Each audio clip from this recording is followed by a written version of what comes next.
कोई भी बच्चा है उसकी जिस्मानी, ज़हनी, जज्बाती और समाजी ज़रूरियात अगर मतवाज़न तरीके से पूरी हो रही हो तो फिर हम कहेंगे कि वो बच्चा एक बैलेंस शख्सियत का मालिक है। अब सवाल जो है वो ये पैदा होता है कि ये ज़रूरियात हमें पूरी कैसे करनी है। लाइक अगर हम अपनी औलाद की तरबियत बेहतरीन अंदाज में करना चाहते हैं, हम ये चाहते हैं कि हमारी औलाद जो है बैलेंस्ड शख्सियत की मालिक हो, तो फिर हमें क्या करना है। तो मैं सब पेरेंट्स से ये कहूँगा कि आप 4 काम करें। अब वो 4 काम कौन से हैं? सबसे पहला काम ये है कि आप अपनी औलाद को वक्त दें।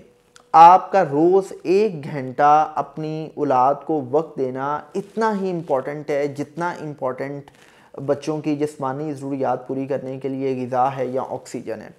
देखें, जब हम वक्त देने की बात करते हैं तो हाशिर उसका मतलब ये नहीं है कि आप बच्चों को किसी न किसी लाइक फूड पॉइंट पे ले जाएं, आप पिज़्ज़ा हट ले जाएं, KFC ले जाएं, आप मैनहट्टन बाइट्स ले जाएं और आप उनको कहें कि जी आएँ, मैंने आपके लिए पार्टी थ्रो की है, पार्टी करते हैं। देखें, वो आप वक्त देते हैं।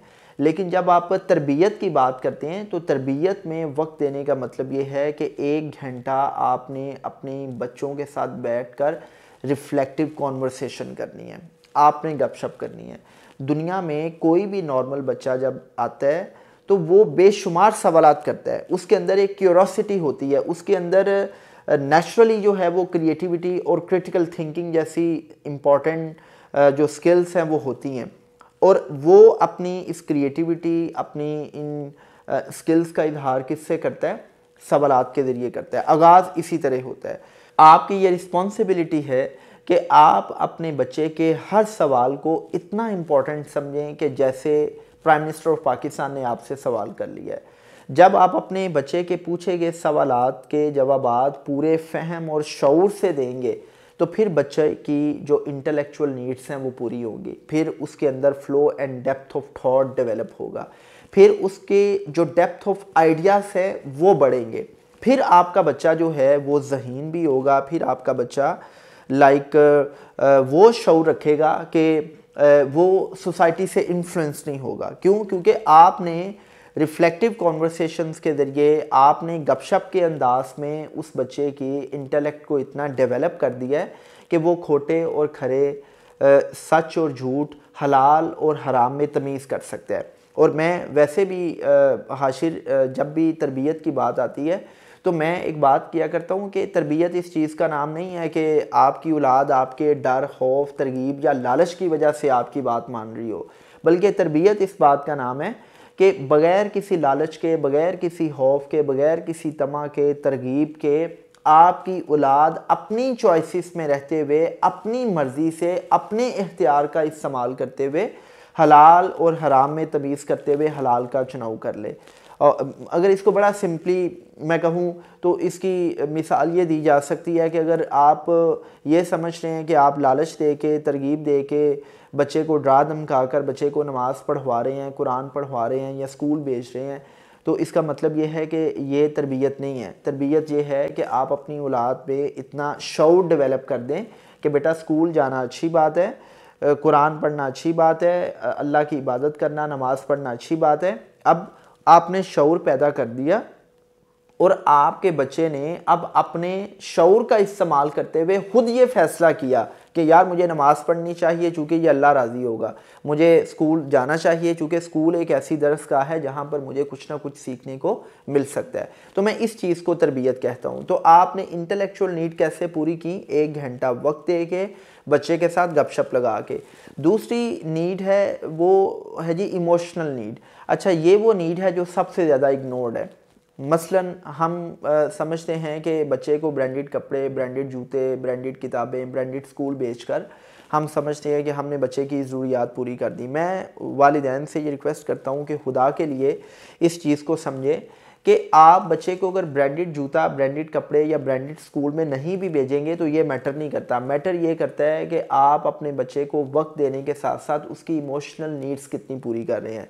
और अगर हम छोटे बच्चों की इमोशनल नीड्स की बात करें तो आप उनको खूब हक करें, आप उनको चूमें, उनको प्यार करें और आपका प्यार अनकंडीशनल हो। लाइक ऐसा नहीं हो कि अगर कोई बच्चा आपका काम कर रहा है, आपका हुक्म मान रहा है तो आप उसको प्यार कर रहे हैं, अदरवाइज़ आप उसको ह्यूमिलिएट कर रहे हैं, आप उसके इंसल्ट कर रहे हैं, आप उसको टॉन्ट कर रहे हैं। इसी तरह टीनेजर्स के हवाले से बड़े मसाइल आते हैं। तो टीनेजर्स के हवाले से मैं यही कहूँगा कि अपनी औलाद को रिस्पेक्ट दें, इतनी रिस्पेक्ट दें जितनी रिस्पेक्ट आप किसी कमिश्नर, डीसी या प्राइम मिनिस्टर या गवर्नर को देते हैं। देखें, मैं हमेशा एक बात किया करता हूँ कि हर माँ बाप ये चाहता है कि उसकी औलाद अजीम इंसान बने। तो आप अपनी औलाद को जितना अजीम इंसान देखना चाहते हैं उतने ही अजीम इंसान के बराबर इज़्ज़त देना शुरू कर दें, तो आप की औलाद की जज्बाती ज़रूरियात पूरी होंगी। आप का बच्चा जब जवान हो जाता है तो ये ना समझें कि जब ये छोटा था तब तो मैं इसको गले लगाता था, मैं इसको प्यार करता था, तो अब इसको प्यार की ज़रूरत नहीं है। ऐसा बिल्कुल नहीं होता। जब आपका बच्चा जवान है, आपकी औलाद जवान है, तो उसको भी उतना ही प्यार चाहिए होता है, बल्कि टीनेजर्स को आपकी मोहब्बत, आपकी केयर की ज़्यादा ज़रूरत होती है। उनको जो फीलिंग ऑफ एक्सेप्टेंस है, जो फीलिंग ऑफ केयर है, जो फीलिंग ऑफ लव है, उसकी शदीद ज़रूरत होती है। तो वो माँ बाप जो अपने बच्चों को छोटी उम्र में या टीनेजिंग में बहुत ज़्यादा मोहब्बत का इजहार करते हैं, प्यार देते हैं, उनको इज़्ज़त देते हैं, उनके बच्चे जज्बाती तौर पर स्ट्रॉन्ग होते हैं। और वो माँ बाप जो ऐसा नहीं करते, उनके बच्चे जज्बाती तौर पर भूखे होते हैं। और यही इमोशनल स्टारवेशन उनको ड्रग्स की तरफ लेके जाती है, उनको बुरे कामों की तरफ लेके जाती है, उनको बैड कंपनी की तरफ लेके जाती है, बुरी दोस्तियों में डाल देती है। सो कोशिश ये करें कि बच्चे की जज्बाती नीड्स का भी पूरा ख्याल करें। And the third thing is the physical needs.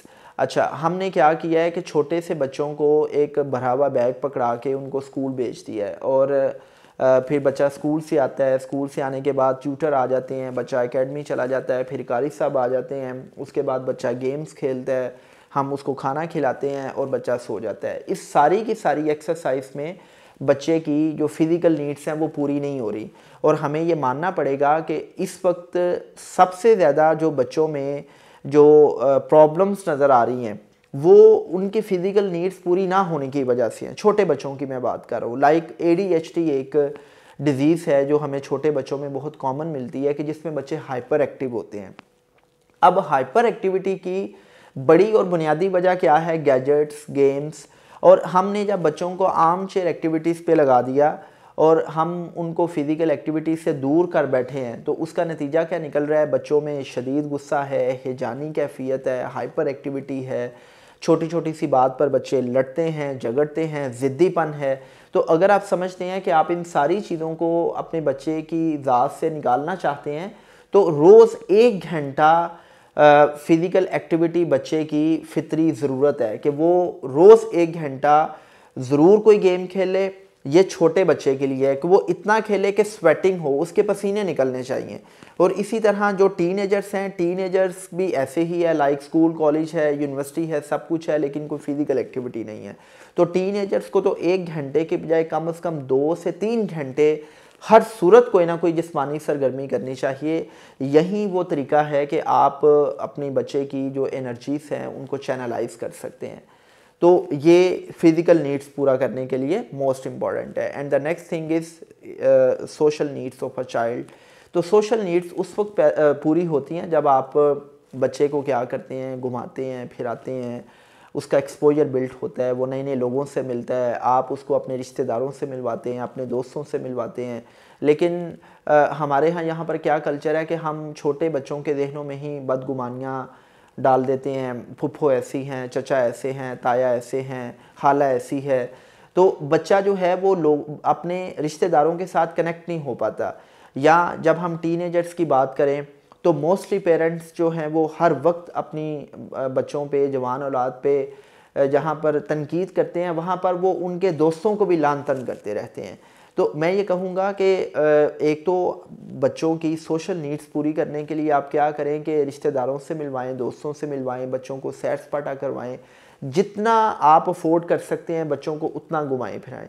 और उसके साथ साथ टीनेजर्स के लिए मैं ये कहूँगा कि कभी भी अपनी जवान औलाद के दोस्तों को आप लान तान ना करें, कभी भी नाम लेके किसी की बुराई ना करें। जितना आप दोस्तों को लान तान करते हैं आपकी औलाद आपसे उतना ही दूर होती है। चूँकि देखें, दोस्त जो है वो टीनेजर्स में एक ऐसा समझ लें मामला है कि इस उम्र में बच्चा दोस्तियां लगाना चाहता है, बच्चा चाहता है कि उसको एक्नॉलेज किया जाए, उसको एक्सेप्ट किया जाए, और फिर दोस्तों में वो शुगल मेला भी होता है, वो मौज मस्तियाँ भी होती हैं। तो दोस्त बेसिकली आपकी औलाद के नेचुरल काउंसलर्स होते हैं, जिनके साथ आप बैठकर अपने मन की हर बात शेयर कर सकते हैं।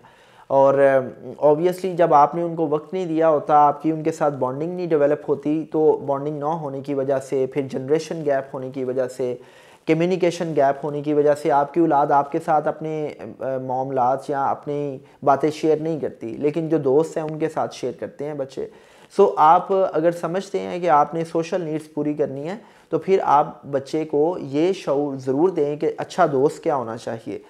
लेकिन आप बच्चे को बैन ना करें कि वो दोस्तों से ना मिले, और अगर आप बैन करेंगे भी तो बच्चे ने आपकी बात थोड़ी माननी है। मैं बेशुमार पेरेंट्स मेरे पास आते हैं काउंसलिंग के लिए, और वो समझते हैं कि जी हमने अपने बच्चे की पॉकेट मनी बंद कर दी है, हमने इसका आना जाना बंद कर दिया है कहीं पे, इसके किसी दोस्त को घर आने की इजाज़त नहीं है, इसको किसी के पास जाने की इजाज़त नहीं है।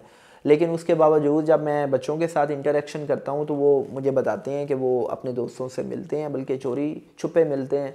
तो बेहतर यही होता है कि आप तरबियत इस अंदाज में करें कि आपके बच्चे को ये पता हो कि दोस्त कैसा होना चाहिए।